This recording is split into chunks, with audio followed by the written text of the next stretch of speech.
झगहर लहंगा उठा के छोड़ी हिलबे कमर। अच्छा लाना चल चल हेरे नाचो एलो तोरा टोला कर नहीं झगहर लहंगा उठा के छोड़ी हिलबे कमर।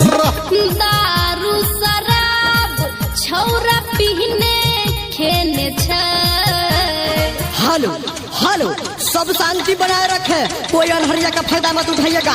ए अपने भाई थोड़ा स्टार्ट कर दो भाई। रे जोरनेटर चालू कर ई छौरी केने छै, जोरनेटर चालू कर ई छौरी केने छै, जोरनेटर चालू कर ई छौरी केने छै। Singing by Power Star Dharmender Nirmala. Presented by Golgi Music. हेरे एना ने तू बाज हमरा लागैया रे लाज। डीजे में के छौरी तोरा नहीं छौ आवाज। सुन एना ने तू बाज हमरा लागैया लाज। डीजे में के छौरी तोरा नहीं छौ आवाज। हाँ कान छै बहिर छौरा के तुन की ही धेने छै। अरे साला मरकरी फोड़ दिया है, अनहार हो गया है पूरा।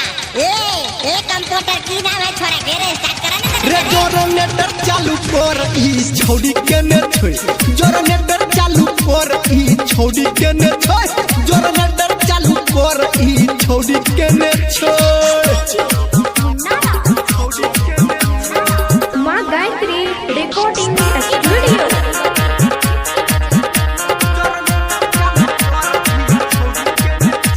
Presented by Golgi Music. रे हट छोरा हट तू हमरा में ने सट। हमरा से तू छौरी में बाज फट फट। हाँ हट छोरा हट तू हमरा में ने सट। हमरा से न छौरी तू बाज फट फट। हाँ छौरा निरमलिया हमर टेंशन लेने छै।